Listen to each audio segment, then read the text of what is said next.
This is Start, Grow, Manage, where we help managed service providers achieve the impact, freedom, and wealth you imagined back when you started your company. At Start, Grow, Manage, our tools, practices, and processes help you engage, energize, and execute on building a business that empowers an extraordinary life. Learn more about our programs and how they can fuel your fire at startgrowmanage.com/learn more. Let's go. Hey, Jeff. Joe, how's it going? It's going good. Do you remember the mainframe time? I do remember the mainframe. Really? I work with TTYs. I don't even know what a TTY So a is. TTY is basically a typewriter that can talk to another typewriter over a network.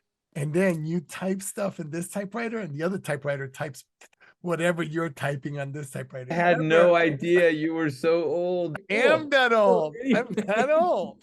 I guess I started with the whole IT thing with email. Anything before email. Even fax, I'm a little bit dodgy on. So. Dude, we had a FISC.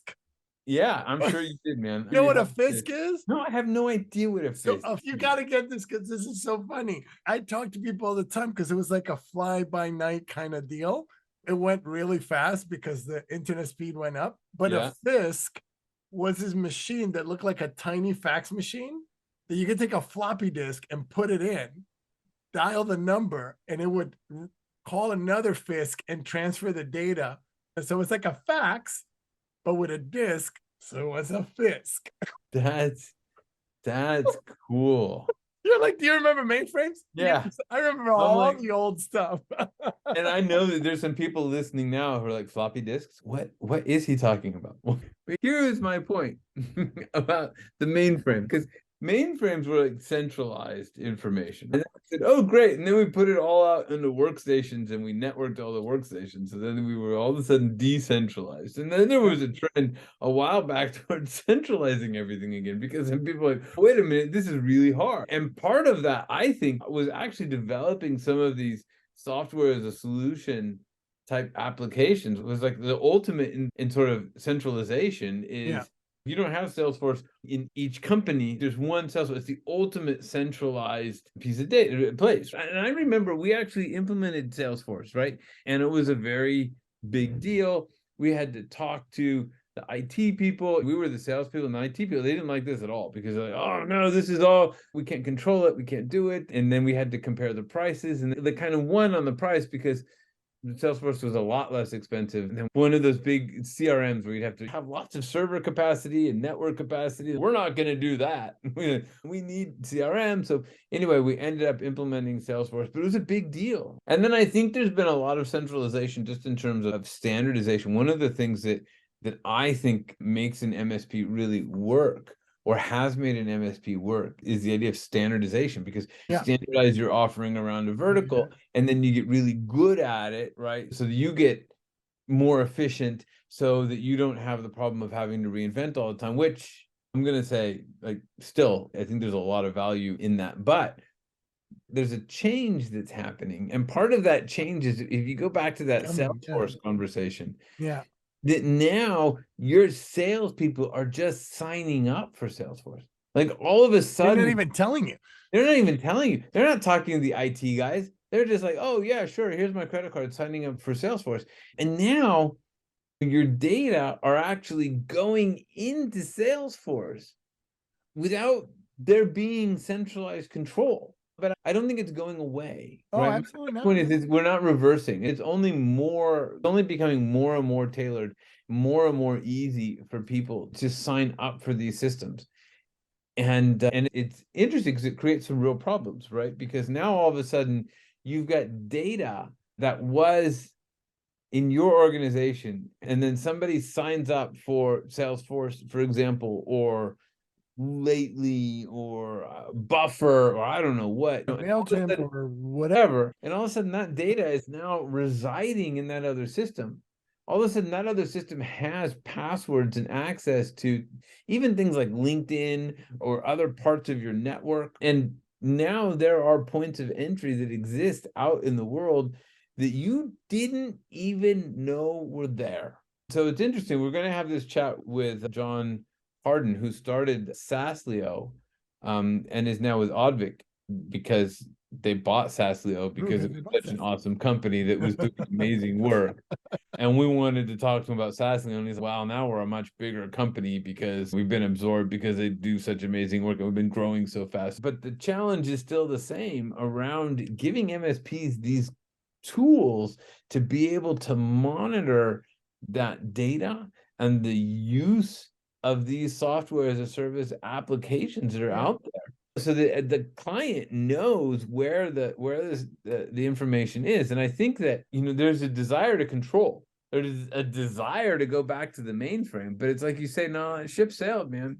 That ship sailed That a ship long sailed. time ago, right? So nobody's going to install servers now to install a CRM when you could just go to Salesforce and be done by tea time, right? I definitely think this is a trend that's going on. So it's interesting to hear John talk about this and talk about how they manage that and talk about how they create really this opportunity for MSPs to add value to their clients, because now you can go to your clients and say, look, this is where your data are residing that you didn't even know the data were there. You didn't even know that somebody was connecting with this external system. And to be able to monitor that shadow network, this is a huge thing. Yeah, to take that shadow or that grayware and make it black and white is really important, because that way where all the stuff is, who's moving what where.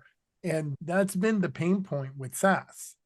You as the owner don't know what's happening on the network, and worse, you as the MSP don't know what's happening on the network. So there's all these other points of entry that you're not able to control. But having a tool like this lets you really look at that and get a handle on it and really secure your stuff. It comes back to solving that problem for your client. And when you go out and have your strategic business reviews with people, and to be able to have this type of information with you, like this is the stuff that's really going to add value. Uptime is great, right? But when you can go to somebody and say, look, these are the areas where your data are being shared, or these are the applications that have access, and these are the things that are going on in your business, I think that's an area where you're really in the value add space that your clients are going to care about. I think we should just stop the blabbering and just go straight into the conversation with John Harden. What do you think, Joe? I think that works great. Yeah, good. I'm glad you agree. John, awesome to speak with you. It's been a while. Where did we meet? We met in Las Vegas, right? Yeah, CP Expo. I remember sitting in that cafe where we were eating. I met with you out there. Yes. I still have the rock because Joe gave me one of those rocks there. It sat in my car for a long time. I have this like exceptional memory of always remembering the first time I met somebody. Everything else is just like a massive blur. Note to self, rocks work. Listen, I can't tell you the number of people that tell me I still have my rock, or I get on the phone with somebody that I haven't talked to in forever, and they like hold up the rock. Like, it's right here on my desk. That's Auvik's equivalent right here. Everybody loves the damn polar bear. It's like a cult following. People steal them. Where does the polar bear come from? I want one. That's the Auvik logo. The Nanook, that's his name. There's this really sweet spot between, it can't just be like gimmicky. It can't be a crappy bouncy ball and right or anything like that. But it also can't be like so dang big it doesn't fit on your desk. Like that big polar bear up there, I would never take back from a vendor and put up, except for it's my company now. But there's a whole lot of little knickknacks that, like, if they're unique. You've got a corner full of knickknacks. I love that. Yeah, the little knickknack. That's why I said I thought your rock would be there. I'm surprised it's not. So it must not, in the move, it must have gotten thrown in a different box or something. No, it's okay. We know that you keep it in your bedroom in a little frame and you polish it every day. That's just the way things are. We understand that. It's okay, man. You can admit it. Those little knickknacks, though, they add up. Like, I like them. It sat in my car dash for honestly like 6 months because it was just sitting there, and I was like, what does yours say? I want to say passion, but I don't think that's one of your words. No, it is. Is it? Okay, then it's definitely passion. Yeah. But John, amazing things have happened since we met, right? Yeah. Goodness. I keep telling everybody I've ripped the bandage of life off in the last 8 months. So since then, we've sold the company. So now I'm an Auvikian. In personal life, I've moved, gotten married. So that's all happened in the last 6 months. Yeah, that is ripping the Band-Aid off. Get rid of the company, move, get married. You expecting any kids soon? You might as well just throw that in. Yeah, I know, right? Surprise is not happening next week. Me too. I thought you would say first one is due in 2 If there wasn't a 9-month gap, honestly, it would probably happen like that. 9-month gap. We call that gestation in the biology. It's I know. I'm just saying if there wasn't a 9-month gap, It'd be happening next week. no, get it all out of the way. And if you're gonna have two, do them one right after the other. Kids are like they're best friends because they were born so close together. Yeah, and it's great actually. Yeah. It's the same with my kids. I was watching them this week. My daughter had her first gallery showing, which was very cool. And it was just one piece in a big art show. But then afterwards went to a library and I was watching the two of them interact, and they're just like into the same they're having fun. So it's so cool to watch them. So it's good. You got to do that, John. Back to back. So anyway, we're not here for personal life advice. I don't know that you should take any advice from the two of us. Any personal life advice. We're going to focus on businessy stuff. Sure. But we will celebrate your personal achievements. And so congratulations on getting the business, getting married, on your future brood. I mean, that all sounds very cool. Yeah, thank you, man. Yeah. So lots going on. But on the business front, lots of achievements, obviously, right? The acquisition has shepherded in a bigger team that we can pull in. We've grown.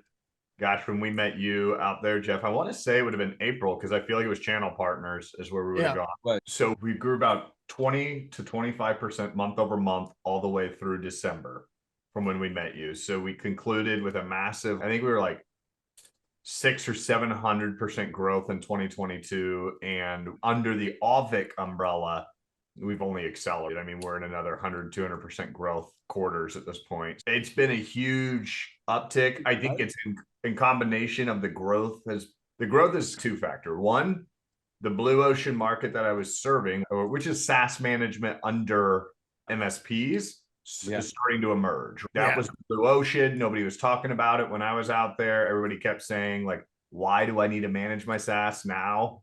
People are going, how do I manage my SaaS? Which is a huge change in market dynamic. And then on top of that, you combine it with the fact that we've obviously grown under Auvik and we've been able to accelerate our business. So it's just been a 1-2 punch. Market finally generated in the right timing, as well as our business finally got a little bit more mature. So it's exciting. I think as well, you had a lot of clarity in what you were selling. Like, I think that one of the reasons that these things come together is when you have a really clear value proposition, a really clear target, and you know exactly what you're selling to whom. And once that clicks, once people get it, it really takes off. Yeah, that product market fit, at least back in April, we were really figuring it out. Joe can remember our 2020 conversation. That did not exist in 2020, but product market fit kind of clicked in probably around that April, May, June period. And that's where the obviously acceleration curve hit. So for anybody who's not familiar with what you do, why don't you just explain for a minute what Saaslio did and then now what Auvik does? Saaslio, now Auvik SaaS Management, is a product that was built from the ground up pretty much for MSPs. I came into the market with this concept and this idea that the largest line item budget for most of the MSPs customers, only secondary to them in most cases, is the SaaS tools they're using. We've seen a massive acceleration. I always acclaim it back to the Salesforce Ghostbusters no software logo. I remember when Salesforce came in with that. I remember we were talking about implementing Salesforce CRM right when Salesforce started, and everybody was so skeptical. Wait, so we're not going to have this on our own servers? It's going to be out there. It's going to be through a browser. How can this possibly work? This will never work. And that was like this mindset shift, and now it's everywhere, right? And when that mind shift changed, a couple of things changed along with it. Obviously, moving to the cloud was a big jump. But the key thing that we honed in on was the fact that, Jeff, I don't know your background, but maybe you probably weren't the IT practitioner at that company at that time. A sales leader is now making software decisions, not an IT manager. And so what happened is we democratized the adoption of software through SaaS because anybody can buy it. I can go buy it. I can go buy anything I want on SaaS. I've got my company card. I can throw it on there. Obviously, you have to go through your IT processes and all the things around there, but it doesn't require the process of downloading the software, installing it on a server, distributing it on the desktops, all of that. It's interesting because at the time we had lots of MicroStrategy stuff and we were using that as our data warehouse. So when this came in, the IT people couldn't get their heads around the fact that they wouldn't be involved. Like it was this is going to be a lot of work for us. We said, no, actually, you don't have to do anything. But then What?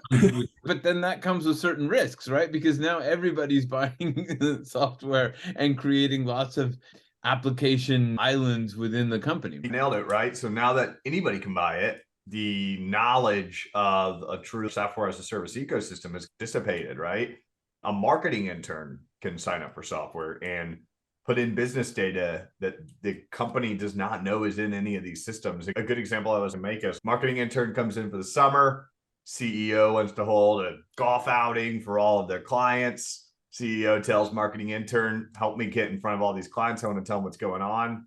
Marketing intern drums up MailChimp, drums up Canva account, drums up all these different accounts to do their job. They leave at the end of the fall when the fall comes around, and those systems are never deleted. The data still exists in those servers. In a lot of cases, nobody turns off the subscriptions. Nobody thinks to remove the onboarding journey of it.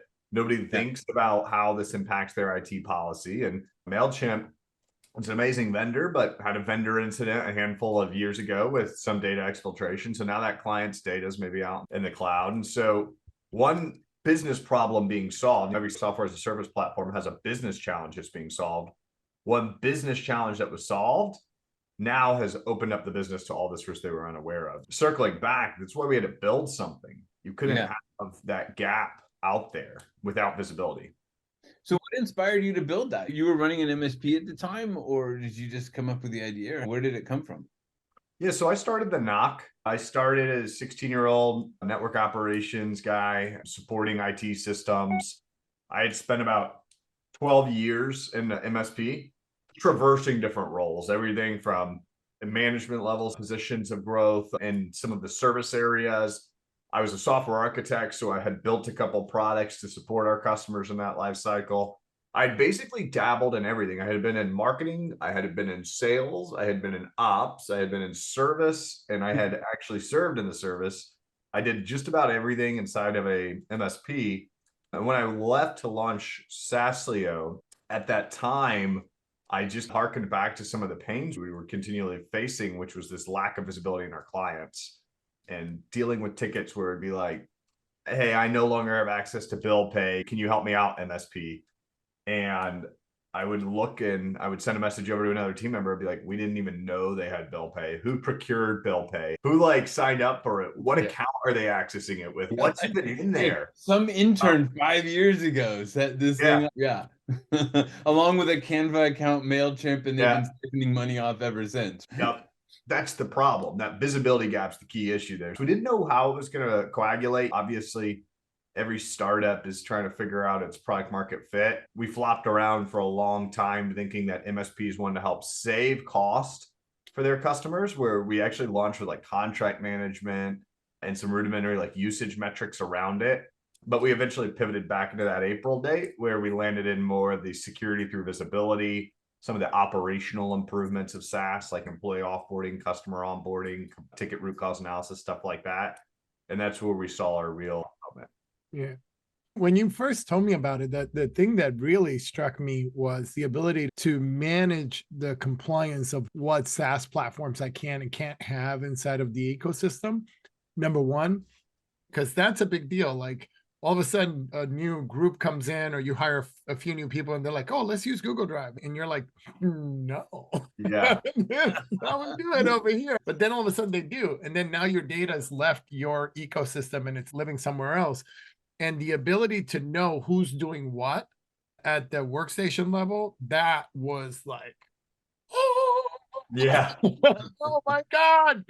Oh my God. And so it's really interesting. The other thing that, as I think about it, is how it can help the MSPs, especially MSPs that we work with, is the more specific you get about the client you serve, the more you can start to tailor and build an ecosystem, knowing, because you guys have a lot of great data available about who's doing what. Can you talk a little bit about that? Because that helps MSPs that are getting into their niche that are like really locking in, say, oh, these are the best practices in this area based on this data set.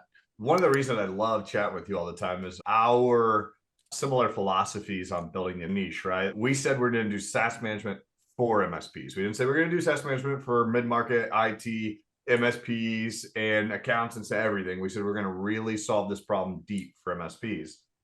And when you talk about building your niche, you can charge more because you actually know their business. You're not just another commoditized MSP. But with the SaaS side of it, you could charge more. I had a good use case where I was talking to an MSP. I can't remember their name off the top of my head, but I remember they're down in like the Florida region and they serve literally just dentist practices. That's all they serve. Mm-hmm. We started talking to them about Auvik SaaS management, or Saaslio at the time, but now Auvik SaaS management. I talked to them about the mindset that what if you could map all the SaaS that they have out there, not just what they think, truly build what you would consider like a sophisticated SaaS stack for their business, help guide them through some of the shadow IT that they're using to get through. The front desk manager has another tool for this and another tool for that, and another tool for this. And the doctors are using this and the operations specialists are using this to get their job done.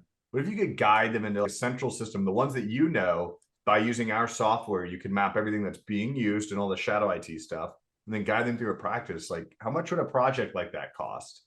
And he was telling me, it was like, we could probably bill them a couple $100,000 or $100,000 for a project to really revamp their whole system. I was like, we can give you the data to have that conversation. So when it comes to building your niche, the more you can know about your industry and the more you can know about your customer, the better. And knowing where their SaaS is and what they're using in their SaaS is so critical, because I alluded to it earlier. Nobody's just putting data in SaaS systems for fun. They're there to solve a business problem. That marketing intern didn't sign up for MailChimp because it was a beautiful sunny day and they decided today was the day that. Oh, there goes all of MailChimp's advertising right there. The whole reason you signed up for MailChimp was because it was a beautiful sunny day. Beautiful sunny day. That's it. Like, they figured out their niche. Sunny days. So that intern was solving a problem, is what you're trying to say. Exactly. It doesn't matter if it's malicious shadow IT, or not malicious, but high risk file sharing tools and productivity tools and these things that we really want to clamp down on in the beginning, or if it's just as innocuous as MailChimp, right? So every business problem or every SaaS tool has a business problem behind it. So when we're talking about the niche and specifically in our product, coach our MSPs to talk about the top 10 shadow IT since they last talked to them. So if you're doing a quarterly business sync with them in April and January came around, and between now and April, that 3 or 4 employees have signed up for ChatGPT, we want to coach you to talk to them and say, hey, we see this as the fastest growing tool in your business. What problems are you solving? Because we want to build that relationship. I love that. That's such a valuable part of the strategic business review, to go in and say, oh, I see you've got a bunch of people who've signed up for this thing. One, did you know that all these people were signing up for this thing, right? Because Samsung recently just killed ChatGPT for Samsung because their coders were actually taking their code and having ChatGPT improve it. ChatGPT is owned by OpenAI, owned by Microsoft, and they don't delete anything. So that code was basically going straight to Microsoft, right? So one is, hey, did you know what's happening here? But B, what is that problem that you're solving? And is this the best way to solve that problem? And if you know the industry, you can say, because I know 5 other people who are working on solving that problem, and they've actually used this software and it's worked better for them than the software over here, and it has fewer risks. That's the kind of strategic business review that adds huge value to your experience with a client, right? That's the kind of conversation that allows you to raise your price. But that's the whole deal. That's why I love what you guys are doing, because it helps MSPs that really want to dominate their niche. We're all about dominating that niche. Agnostic is where MSPs go to die. Agnostic is where MSPs go to get commoditized. So you want to get yourself to a place where you come in and you can look at that client and say, let me tell you what you don't know. And that is worth its weight in gold every time. And protect your data. We've got all this stuff in Vimeo, right? And I don't even know how many videos we have. And you think about managing all these different programs with all of this data going out there, and it's all floating around out there. And whatever happens to it, if we move to another platform tomorrow, what happens to everything at Vimeo? And there's such a big security issue there. You nailed it. There has to be value beyond just being strategic. The security is really important. I always joke that the only company in the world that has no shadow IT is a one-person shop, because that person knows what they're using. That's really it. Once you get beyond yourself, you don't even think about it, because a good example that we sometimes use up, and this is a bit of a misnomer, regrettably we called it Saaslio, I wish I could have called it Applio, is the fact that not everything that needs managed is a SaaS tool.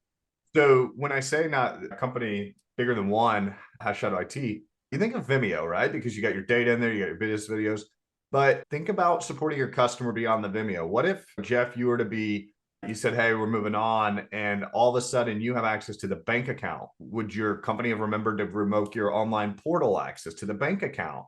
Would they remember to pull you away from, even think about like Start, Grow, Manage and the platform there. Would you remember to pull them from those dashboards? Probably not. And so that opens up a huge security wormhole where really 93% of employees admit to having access to a SaaS tool when they leave a company that never got offboarded. And 61% of them admit to accessing that tool from their previous company. Yeah, after. And so from a security perspective, it's multi-pronged, right? First off, we want to know that, I'll go back to the chat GPT, and I'm popcorning around here. We want to know that there's high-risk shadow IT emerging, but secondarily, we want to really tighten down that offboard cycle. Remember to revoke them from all these things where they probably have access to data systems. No, that's very cool stuff and very useful. We work with a lot of MSPs. So how does one get started with you, John? They call you up and say, John, help! Or is there a better process than that? There is a better process. Anytime I do a webinar or podcast, I always extend my hand. I am a non-quota carrying member of the team, which makes it fun. I get to just talk about the problem. But to get started, it's pretty simple, right? Go to auvik.com. There's a SaaS management product on our website. You sign up there, you get 14 days for free. The way I always say it is beneficial is you have 14 days to run an inventory on your business. So if you're running an MSP, you can say, what are all my team members using? We'll crawl back 30 days of history in the browser and a year's worth of history in Microsoft or your productivity suite. We'll give you a map immediately of all the risks. So we'll say, hey, here's the things that really need worked out. So we get that ready for you. We give you a discovery report. We give you an example quarterly business review report for your view. You deploy it to a client if you really have a new onboard client you want to work with. Then we give you example offboard checklists that we generate with our data in our system to take away. So really, it's go to the website and get started. But if you want to have a conversation where you're trying to understand where it fits beyond this, I have lots of resources I can share personally of what other MSPs are doing. That's very cool. So we'll include the links in the show notes. I just love the SBR. We call our quarterly business review strategic business review. So I love that QBR, SBR report that somebody can use. I'm always in that marketing vein of how do I pull them more into my world and make myself more indispensable? And that seems like a great way to do it. So that sounds awesome. Yeah, you'll be in luck. I've worked with Joe enough that we have a toggle on our system to change it from QBR, CBR, SBR, or just BR at the end of the day. You can run the same report, but not get people confused. But you use your own acronym here, right? Yeah, I call it XBR at this point, right? The everything that's review. Oh, I like that. We should probably adopt that. XBR. Oh, that's very cool. One of the reasons why we went to SBR is because I always tell our clients that depending on the client that you're serving, you may want to review monthly or weekly sometimes. If they're adding like 5 people every week because they're a startup and they're like freaking massively growing, you need to talk to them almost every week. And all these tools and all these things are going to keep coming up and coming in the more people they add on, right? If they go from 5 to 25 people in 5 weeks, think about that. That's you're bringing all these people with all their stuff that they want to use. So you want to be able to see all that real time. Yeah, and that's the thing. On a fast-paced growth company, you need to be on touch. I've talked to some really smart managed service providers all around the country on all sort of different lenses. And I love your perspective on it, right? It's just your recurring business review, right? You have to do stage-appropriate decisions. With a manufacturing floor that literally just wants their desktop working, and they're fine with meeting every quarter or every half a year or even almost every year, depending on the business, Yeah. right? Let them do their business and keep them happy. But for those opportunistic clients where there's accelerated growth and a lot of employee turnover and a lot of employee acceleration, you hit something on the nose that I talk about a lot in SaaS, Joe. You bring in 5 new employees, that's 5 new opinions from 5 different companies that had 5 different software stacks, that had 5 different, and they're going to sign up for that stuff. I can't act like I'm not that type of person, right? Yeah. I came to Auvik and I brought what I wanted to use and what I use, and being able to have that strategic conversation, say, hey, we see all these people using all these different tools. We had a business review where a client, they're 300 employees, so a fairly larger sized end client, and they had 30 different sites or so about 10 people at each site managing recruitment for local jobs around the area. And almost every one of those sites was using their own different tool and their own different stack and their own different like software. So our MSP came in, found the 30 different tools, mapped the 30 different tools, proposed a project down to the client where $250,000 consolidating all of their SaaS stack into one central stack, and the efficiency that company has gained through the roof. And that's the magic, right? Because as you get really down into your niche and you own it, you can build a solution like that. And now you can go to every other company like that and say, hey, I work with recruitment companies and this is the problem that I solve and this is how I solve it and this is what I do. And now you go in and you can print money, because they understand that the thing you got is going to make them more efficient. It's going to make them more money. It's going to help them solve their business problems. And that's people out there listening to us. The reason why you need to niche or niche. But again, you solve everybody's problem, you solve nobody's problem. And I'll harken on a little pain that we experienced. I don't keep it short, but when we were growing, we thought MSPs wanted cost management. And the reason we thought MSPs wanted cost management is because we had a couple direct businesses who kept telling us, oh, we care about consolidating costs and waste. And the MSPs kept telling us different things. And we kept trying to build everything for everybody. And we eventually realized that we allowed ourselves to sprawl. Like, people plan to niche, but then the opportunities come in, and that's what tears apart your niche. You're like, I'm going to only take care of MSPs. And then an internal IT shop says, no, we'll pay you a bunch of money to do this. And you start to get distracted and you get pulled everywhere. Yeah. You need a constant reminder on that niche, because as we dug in deeper on the MSP version, we saw all the different pains. And that's when we hit that momentum mark, not when we served everybody a little bit. Yeah. And it's about staying focused. We have this thing where we call those things shiny things. So there's a shiny thing that comes and you're like trying to focus, and the shiny thing is, hey, look. And you're like, no, and it's like, no, look, you're like, no, and it's like, look, no. But it pulls you off.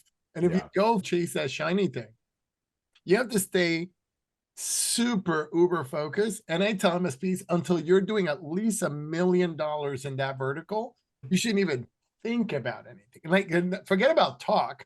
Think, don't think about it.